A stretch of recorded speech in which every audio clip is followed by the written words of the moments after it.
Gangs of Wasseypur का गाना आपने सुना होगा, कोयला काला रे। ये वही काला शहर है, लेकिन ये झारखंड की बात नहीं है, ये छत्तीसगढ़ की बात है।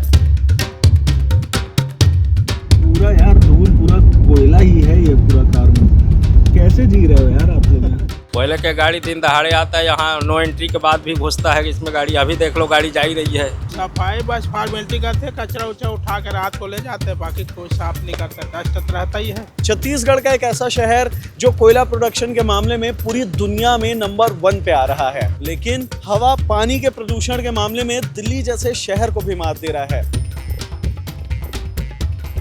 मेरे ठीक सामने दीपका माइंस है। माइंस का मेन रास्ता है, हम वहां भी जाने की कोशिश करेंगे। ये भी जाने की कोशिश करते हैं कि कैसे इससे उड़ने वाले कोयले और कैसे इससे उड़ने वाली काली धूल से इस इलाके के पर्यावरण को और इस इलाके के लोगों को नुकसान पहुंच रहा है। स्मोक वाले एरिया में काम करते हैं, ऐसे लोगों में रेस्पिरेटरी डिजीज होने के चांसेस ज़्यादा होते हैं। नॉर्मल लोगों पे कहीं पे धूल मिट्टी में आप जाएं तो आपको मिट्टी का कलर दिखाई देगा, यहाँ आपको सब जगह हर चीज काली दिखाई देगी। करोड़ों अरबों का व्यापार होने के बावजूद ये शहर काला हो चुका है।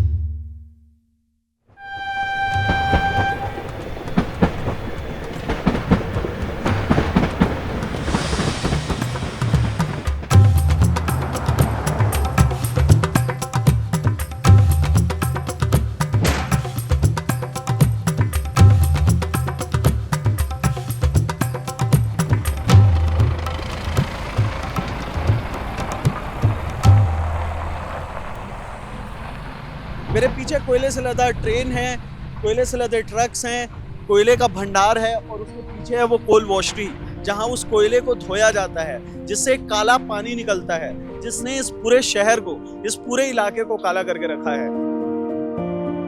यहाँ पे ऐसी भी एक नदी है जो माइंस के कारण अपना पूरा रास्ता बदलने पे मजबूर हो गई है।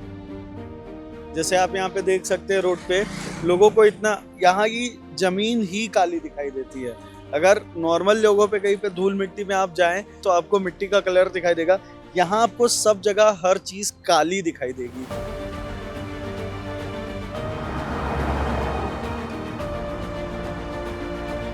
ये पीछे जो ट्रक्स जाती हैं कोयले की, इस पे कोई रोक नहीं लगाता। पानी सुबह शाम 2 टाइम डलाता है, 3 टाइम, लेकिन उसके बावजूद इतना धूल है यहाँ। धूल अब इधर तो पड़ता नहीं है धूल। हाँ, इधर क्या है कि पानी उनी डलाता नहीं है, धूल है। और वहाँ पे पानी आता है। हाँ, उधर पानी डलाता है, जब धूल उड़ता रहता है तो पानी डलाता है। दूसरी और जगहों से यहाँ पे धूल सच में बहुत ज्यादा है। हाँ सर, धूल तो है। आप लोग शिकायत नहीं करते कहीं? अब शिकायत तो अब ठेला वालों को कौन सुनेगा सर। ठेला वाला जी रहा है किसी प्रकार से, जिंदगी जी रहा है, हो गया। माइंस वालों के पास भी कभी कंप्लेन नहीं की? माइंस वालों का काम है कि दिन भर पानी का छिड़काव होना चाहिए भाई। जितना भर उसके एरिया में आता है सब जगह तो पानी छिड़काव है, तो एसीसीएल का काम है और वो करता नहीं है। यहाँ कोई देखने वाला नहीं है, नगर पालिका है तो वो भी ऐसी है। करोगे क्या आप? रोड में तो जीना है तो धूल तो खाना ही पड़ेगा। कोयले के गाड़ी दिन दहाड़े आता है, यहाँ नो एंट्री के बाद भी घुसता है इसमें गाड़ी। अभी देख लो गाड़ी जा ही रही है। नो एंट्री का मतलब ही नहीं है यहाँ कुछ। कोई रोकता नहीं? कोई नहीं रोकता है, हर साल गाड़ी चलता है जी। नो एंट्री केवल नाम है, नो एंट्री बस। ये कितना बार करोगे? सब चीज को तो बोलते हैं, जब होगा तब तो करेंगे। इसका बस हाँ हाँ बोलते हैं, फिर चले जाते हैं। इसके लिए पूरा गांव मोहल्ले के लोग निकल के हड़ताल भी होता है इस चीज के लिए, लेकिन ये चीज होता ही नहीं है। ये यहाँ से गुजरने वाली कोई भी गाड़ी साफ नहीं दिखाई देती, सब में काली जमी हुई है, धूल जमा है। ये देखो, ये बंद हो गई थी रोड, हाँ, फिर चालू कर दिया रोड को। ये रोड बंद कर दिया गया था। ये रोड बंद हो गया था हड़ताल से, फिर चालू हो गया। ओवरब्रिज जाएगा बोल के, ओवरब्रिज का तो काम हो रहा है, लेकिन फिर भी गाड़ी इसमें से चला रहे हैं। उसके बाद ये रोड में भी घुसाते हैं गाड़ी को रात के टाइम में। हाँ, इसमें ले आते, इसलिए ऐसा दिख रहा है। ये रात भर गाड़ी चलती है। ये सब कोयला गाड़ी है? सब कोयला गाड़ी जो है, माइंस से निकल के आ रही है। हाँ, जो माइंस से आ रही है। क्या गेवरा दीपका सब माइंस से? हाँ, सब माइंस से आती है गाड़ी इसमें, जबकि ये नो एंट्री है। नो एंट्री है तो शहर गाड़ी। है यहाँ हाँ, से। ये पूरी यहाँ पे जमीन में ये पूरा ये सब, ये जो कालिक है, ये धूल है, कार्बन है, ये सब रोज ऐसे ही रहता है। ऐसी रहता, कहाँ से कोई साफ कुछ नहीं करते हैं। नगर पालिका या नगर निगम वाले लोग आगे रोज सफाई करते हैं, ऐसा कुछ? सफाई बस फॉर्मेलिटी करते, कचरा उचरा उठा कर रात को ले जाते हैं, बाकी कुछ नहीं है, बाकी कोई साफ नहीं करता, डस्ट रहता ही है। क्या आप लोगों ने किसी से कंप्लेन की है इसको लेकर? कंप्लेन तो खैर हम लोग नहीं किए, पार्षद उर्षद लोग को बोले भी है सफाई पे करवाओ भाई करके, बाकी ऐसे लिखित सब कंप्लेन नहीं किए। पूरा है, पूरा बीमारी का घर है। कहूँ डस्ट हम देख रहे कितना डस्ट बैठा हुआ है, अब शरीर में भी पूरा जा रहा है। कोई सा भी शहर कहीं पे भी अगर माइंस आ रहे हैं या फिर इंडस्ट्री बन रही है तो उसके आने से क्षेत्र का विकास होता है, वहां पे नौकरियां मिलती है।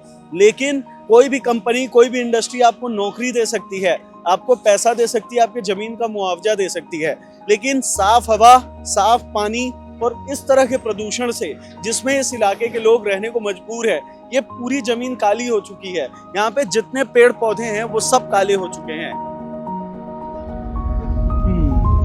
ये तो पूरा यार धूल, पूरा कोयला ही है ये पूरा कार्बन। कैसे जी रहे हो यार आप लोग यहाँ पे?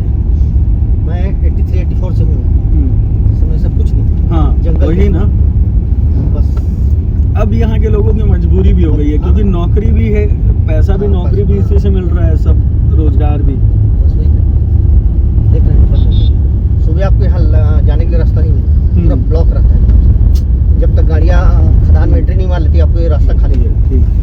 धूल डस्ट बोलिएगा तो सबसे ज्यादा पॉल्यूशन देखिए। यही वो लीलाधर नदी है जिसने माइंस के कारण, उत्खनन के कारण अपना रास्ता बदल लिया है। इसके आगे कोल वॉशरीज हैं जहाँ पे कोयले को धोया जाता है, साफ़ किया जाता है और उसका पूरा पानी इसी नदी में बहा दिया जाता है। इसके अलावा इस नदी के ठीक पीछे अगर आपको जो पहाड़ नुमा आकृति दिख रही है वो एक्चुअल में पहाड़ नहीं है, वो खदान से खुदाई हुई मिट्टी है जिसमें अब वक्त के साथ पेड़ उग गए हैं। इन मिट्टियों के कारण इस नदी ने अपना पूरा रास्ता बदल लिया है। इस नदी का पूरी जैव विविधता आज खत्म हो गई है। इस नदी में पानी इतना खराब है, इतना ज़्यादा पोल्यूशन है, ना यहाँ कोई मछली है, ना यहाँ कोई दूसरे जानवर रह पा रहे हैं। अगर आप महानदी देखें तो महानदी की सबसे बड़ी सहायक नदियों में से एक लीलाधर नदी को माना जाता है, लेकिन अब लीलाधर नदी के साथ ऐसा नहीं रह गया है। लीलाधर नदी का पूरा पानी काला दिखाई देता है। कहा जाता है कि कभी इस नदी का पानी पीने के लिए भी इस्तेमाल कर लिया जाता था, लेकिन अभी आप देख सकते हैं कि इसमें कितनी गंदगी है। यहाँ के लोग पीना तो दूर, नहाना तो दूर, इस पानी का छूना भी पसंद नहीं करते हैं। ये एक्चुअल में यहाँ से थोड़ी दूर में नुनेरा गांव है, वहाँ से इसकी उत्पत्ति हुई है। का माइंस जो वो भी अपना डंप कर रही है, वो भी डंप कर रही है, उसके कारण से नदी को अपना रूट चेंज करना पड़ा है ना। मेन कारण वही है, और ये काफी प्रदूषित हो गया है पहले से। पहले इतना साफ था, इसका पानी पीने के लिए यूज करते थे, आज इसमें नहाना पसंद नहीं करते आदमी। यहाँ पे एक सेटलमेंट भी है चैनपुर। हाँ चैनपुर। तो वो चैनपुर वही सेटलमेंट है जो मतलब पहले जिनकी जमीन ली गई और जहाँ पे लोगों को लाके बसाया गया। हाँ चैनपुर वही है, मतलब दीपका जो है ना बसाहट का नाम दिया है। हाँ। और उसी निस्तारी के लिए अपना यूज करते थे, लेकिन आज के डेट में ना बगल में वासरी है और ये खदान है, इसके कारण से इसमें अब पानी यूज नहीं कर पाते हैं। यहाँ पे स्मेल भी आ रही है हल्की कोयले की। और ये पीछे जो पहाड़ जैसा वो जो दिख रहा है हम लोग को, वो सब खदान का है, वो भी डंप करके ना उसको इसमें नदी का पूरा रूट चेंज कर दिए। ठीक है, इसको मतलब ठीक करने के लिए कभी SCCL ने कोई कदम नहीं, या फिर नहीं, कभी कोई कदम नहीं उठाया इसके लिए। बारिश के समय तो ऐसा हो जाता है, ये नदी का भयानक रूप रहता है एकदम से, वो खदान में भी जाना शुरू कर देती है, इसके कारण खदान में भी कई बार पानी भर जाता है इसमें। उसके लिए ना पीछे तरफ से ACCL जो है ना, और मतलब नाला काट के इसका रूट चेंज करती है। अच्छा, आपका क्या नाम है? राम स्वरूप। आप कब से यहाँ पे रह रहे हैं? 6-7 साल। कभी कोई कुछ किया सरकार ने या फिर खदान की टीम ने आके कभी आप लोग का? नहीं, कुछ नहीं किया। अभी तक रोड भी नहीं बना है, बहुत साल से ऐसे ही है। जबकि ट्रक्स के लिए रोड है। हाँ, ट्रक्स के रोड है। आप लोग को हेल्थ इश्यूज इतना होता है, आप लोग को स्वास्थ्य सुविधाएं कुछ मिलती हैं यहाँ पे? नहीं, कुछ नहीं मिलती। खदान की तरफ से कोई नहीं, मदद नहीं मिलती? हाँ, कुछ नहीं। हालांकि यहाँ पे उड़ने वाले धूल और कालिक से लोगों को लंग्स के बहुत सारे इश्यूज हो रहे हैं। इसके बारे में भी बात करते हैं, डॉक्टर से जाकर पूछते हैं कि लोगों को यहाँ पे क्या क्या समस्याएं देखने को मिलती हैं। डॉक्टर शशिकांत भास्कर, सहायक प्राध्यापक छाती रोग विशेषज्ञ, मेडिकल कॉलेज में पदस्थ हूँ। हमको ये भी देखना पड़ेगा कि जो रेस्पिरेटरी डिजीजेज होते हैं पेशेंट लोगों को, वो ऑलरेडी कुछ पेशेंट लोगों को जेनेटिक कॉज की वजह से एलर्जिक होते हैं, जैसे कि अस्थमा के पेशेंट। कुछ पेशेंट जो है COPD के पेशेंट होते हैं, जिनको जो डस्ट एक्सपोजर या स्मोक का एक्सपोजर होता है, चाहे वो किसी भी प्रकार का स्मोक हो, whether it is industrial smoke और वेदर इट इज़ लकड़ी चूल्हा या फिर कोयले का चूल्हा से खाना बना रहे हैं, वो महिलाएं भी हो सकती हैं। तो ऐसे जो डस्ट एक्सपोजर या स्मोक का एक्सपोजर जो कंटिन्यू 15 साल 20 साल से होता रहता है, तो ऑक्यूपेशनल की वजह से जो स्मोक वाले एरिया में काम करते हैं, ऐसे लोगों में रेस्पिरेटरी डिजीज होने के चांसेस ज़्यादा होते हैं। अब विंटर सीजन में होता क्या है कि बिकॉज ऑफ स्मॉग और फॉग बनने का जो नेचर है विंटर सीजन में, उसके कारण सीजनल जो वायरल इन्फेक्शंस होते हैं वो इन सब रेस्पिरेटरी डिजीज़ को प्रोवोक करती हैं, बढ़ा देती हैं। अस्थमा के पेशेंट जो है 3-4 पेशेंट जो हैं डेली हमारे ओपीडी में आते रहते हैं। कुछ जो है ऑक्यूपेशन की वजह से होता है, कुछ जो है जेनेटिक कॉज की वजह से होता है, और कुछ जो है अननोन रीज़न से जो भी स्मोक का एक्सपोजर हो रहा है, या तो वो बीड़ी स्मोकर भी हो सकते हैं। तो ऐसे पेशेंट लोगों में रेस्पिरेटरी डिजीज होने की संभावना होती है। मैं रेलवे में असिस्टेंट लोको पायलट। जनरली मुझे क्या है, थोड़ा डस्ट से एलर्जी हो रही है, मतलब कोई भी डस्ट वगैरह रहता है तो सांस लेने में दिक्कत आती है। पॉल्यूशन तो अब डस्ट का आप देख लो, माइनिंग हो रही है, ब्लास्टिंग हो रही है, उसका धुआं तो कहीं ना कहीं जा रहा है। कोयले का यहाँ पे लोडिंग हो रहा है, तो कोयले का जो लोड हो रहा है, कोयले का धूल उड़ के जा रहा है। यहाँ सड़कें आप देखोगे तो सड़कें यहाँ है नहीं, जो है वो भी एकदम ख़राब सड़कें हो गई हैं। एक बारिश होता है तो सड़क की हालत ख़राब हो जाती है। तो धूल तो हर जगह है, चाहे वो कोयले का धूल हो, चाहे प्लांट की चिमनी का धूल हो, चाहे वो सड़क का धूल हो, धूल तो हर जगह है। और आम इंसान इससे परेशान हो ही रहा है। हम जब पढ़े लिखे लोग हम जब परेशान हो रहे हैं, तो एक आम आदमी, गरीब आदमी तो बिल्कुल परेशान हो गए। उधर दिख रहा है ना, हाँ वो मिट्टी है, ठीक है? अच्छा उसको लोड करके इधर डंपिंग किया गया है। हाँ और अभी जो कोई गाड़ी खड़ी है ना, हाँ, अभी लंच के लिए खड़ी है, सीट पे पतली है सामने। ये कन्वेयर बेल्ट ही है। कन्वेयर बेल्ट है, इसमें प्रेशर लगा है। हाँ ठीक है, ये कोयला गिरता है, प्रेशर लगा है, तोड़ते जा रहा है, जा रहा है, हाँ वो देखिए, बेल्ट लगा है। हाँ ठीक है। तो यहाँ से क्रशर से ये तोड़ता जाएगा और यहाँ से फिर इस तरफ से कन्वेयर बेल्ट में ये ऊपर चला जाएगा यहाँ से। इस कन्वेयर बेल्ट से वो बाहर निकलेगा, सेलो और टैंकर में जाएगा।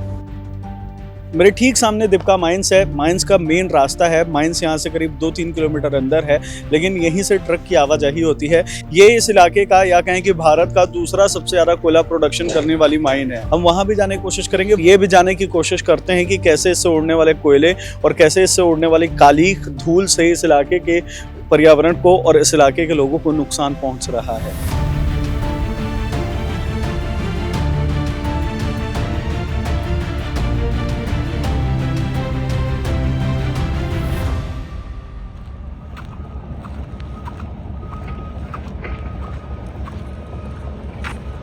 इस इलाके में 3 मेजर माइंस हैं, एक दीपका, एक गेवरा और एक कुसमुंडा।